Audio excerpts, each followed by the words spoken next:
सुप्रभात बच्चों। हिंदी की कक्षा में आप सबों का भव्य अभिनंदन।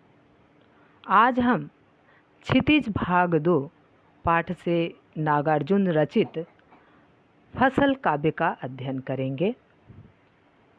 बच्चों, पिछली कक्षा में हमने कवि नागार्जुन का परिचय प्राप्त कर लिया था। नागार्जुन घुमक्कर थे, यात्री के नाम से भी इन्हें जाना जाता है। नागार्जुन मित्रों के लिए नागा बाबा थे। प्रकृति से जुड़ी इनकी कविताएं बहुत प्रसिद्ध हैं।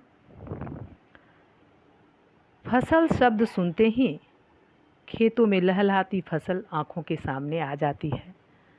मतलब फसल हमारे जीवन का आधार माना जाता है। परंतु फसल है क्या और उसे पैदा करने में किन किन तत्वों का योगदान होता है, इसे बताया है नागार्जुन ने अपनी कविता फसल में। कविता यह भी रेखांकित करती है कि प्रकृति और मनुष्य के सहयोग से ही सृजन संभव है। मतलब आपसी सहयोग से ही फसल उपजता है। बोलचाल की भाषा की गति और लय कविता को प्रभावशाली बनाती है। कहना ना होगा कि यह कविता हमें उपभोक्ता संस्कृति के दौर में कृषि संस्कृति के निकट ले जाती है। मतलब यह हमें कृषि संस्कृति से, प्रकृति से हमें जोड़ रही है। चलिए काव्य पढ़ें। एक के नहीं, दो के नहीं, ढेर सारी नदियों के पानी का जादू। एक के नहीं, दो के नहीं, लाख लाख कोटि कोटि हाथों के स्पर्श की गरिमा। एक की नहीं, दो की नहीं, हजार हजार खेतों की मिट्टी का गुणधर्म। देखिए बच्चों, यहाँ पर कवि कह रहे हैं कि फसल नदियों के जल और मनुष्यों के परिश्रम का परिणाम है। मतलब एक के नहीं, दो के नहीं, ढेर सारी नदियों के पानी का जादू है। मतलब कहने का भाव यहाँ पर यह है कि फसल तैयार होने में एक दो नदियों का जल नहीं, अपितु अनेक नदियों का जल के प्रयोग से, के योगदान से यह फसल तैयार होती है। जो नदियाँ फसलों को सींचती है, उसी के कारण, यानी उसी जल के कारण, पानी के कारण फसल पनपती है, बढ़ती है। एक के नहीं, दो के नहीं, लाख लाख कोटि कोटि हाथों के स्पर्श की गरिमा।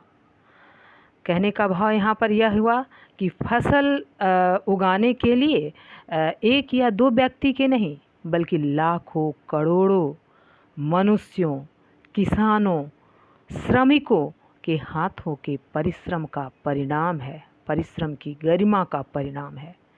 इसमें लाखों किसानों ने परिश्रम करके, स्वेद बहा करके फसल को तैयार किया है।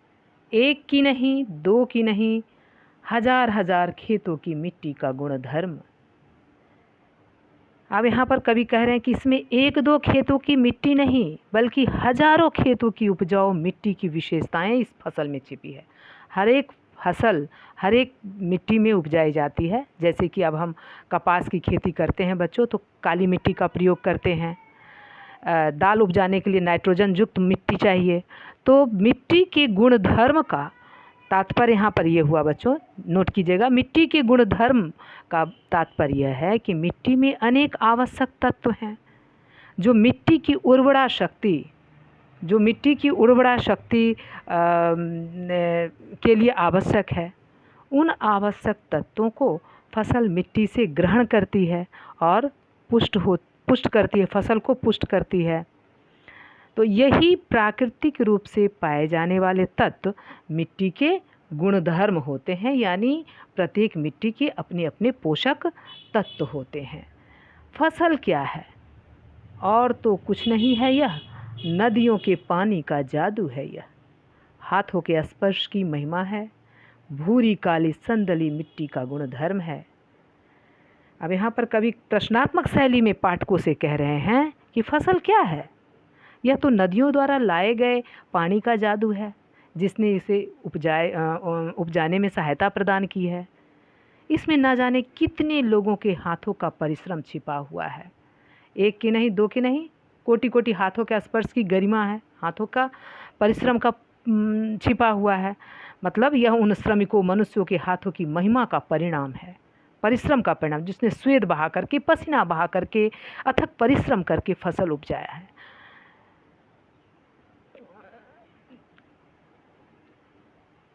हाथों के स्पर्श की मैं भूरी काली संदली मिट्टी का गुणधर्म है, रूपांतर है सूरज की किरणों का, सिमटा हुआ संकोच है हवा की थिरकन का। अब देखिए इसमें यहाँ कह रहे हैं कि मिट्टी की विशेषताएं, इसमें हर एक तरह की मिट्टी की विशेषताएं इसमें विद्यमान है। हर तरह की फसल एक ही खेत में नहीं उपजाई जा सकती, ये तो बच्चों आप लोग को पता है। हर तरह की फसल एक ही खेत में नहीं उपजाई जा सकती। कपास उपजाने के लिए हमें काली मिट्टी की चाहिए, जो दक्षिण भारत में है। हाँ, धान की फसल जलोढ़ मिट्टी चाहिए। तो अपने अपने हर एक मिट्टी के अपने अपने पोषक तत्व यानी खनिज तत्व होते हैं। मिट्टी की उर्वरा शक्ति के अनुसार ही उसमें बीज बोए जाते हैं और तरह तरह की फसलें उपजती है।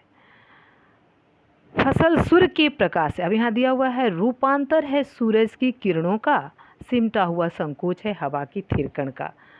मतलब कहने का वह फसल सूर्य के प्रकाश से, प्राकृतिक रूप से जो बच्चों प्रकाश संश्लेषण की क्रिया होती है, उससे भोजन तैयार करती है फसल, और प्राकृतिक रूप से भोजन बना करके प्रकाश संश्लेषण की क्रिया के माध्यम से भोजन बना करके फसल को पुष्ट करती है सूर्य की किरणें। तो फसल के उगने और स्वस्थ रहने में हवा का भी भारी योगदान है। सिमटा हुआ संकोच है हवा की थिरकन का। मतलब फसल के उगने और स्वस्थ रहने में हवा का भी बहुत भारी योगदान है, महत्व है। फसल हवा की उपस्थिति में ऑक्सीजन प्राप्त करती है। हवा संकुचित होकर पेड़ पौधों में प्रवेश करती है। हवा पाकर फसल थिरक उठती है। तो अर्थात बच्चों कवि का मानना है प्रस्तुत पाठ के माध्यम से कि फसल मानव और प्रकृति के सहयोग से लहलहाता है। एक दूसरे के अभाव में फसल कदापि तैयार नहीं हो सकती। कहने का भाव यह है कि एक दूसरे के सहयोग से ही हम सफलता के सोपान पर चढ़ सकते हैं। इसलिए बच्चों एक दूसरे का सहयोग देना आवश्यक है। एक दूसरे की मदद करें, सहयोग दें, तभी आप अपने लक्ष्य को प्राप्त कर सकते हो। चलिए बच्चों काव्य सौंदर्य नोट करें। खरी बोली, तत्सम एवं तद्भव शब्दावली, अतुकांत छंद, प्रश्न शैली, शांत रस, प्रसाद गुण, पुनरुक्ति प्रकाश अलंकार, अनुप्रास अलंकार। शांत रस के लिए बच्चों इसमें से कोई 2 लाइन याद कर लीजिएगा, क्योंकि आप लोग को शांत रस का उदाहरण भी आ सकता है। चलिए गृह कार्य नोट करेंगी। पहला प्रश्न, कवि के अनुसार फसल क्या है? दूसरा, फसल को हाथों के स्पर्श की गरिमा और महिमा कहकर कवि क्या व्यक्त करना चाहते हैं? आज के लिए बच्चों इतना ही। धन्यवाद।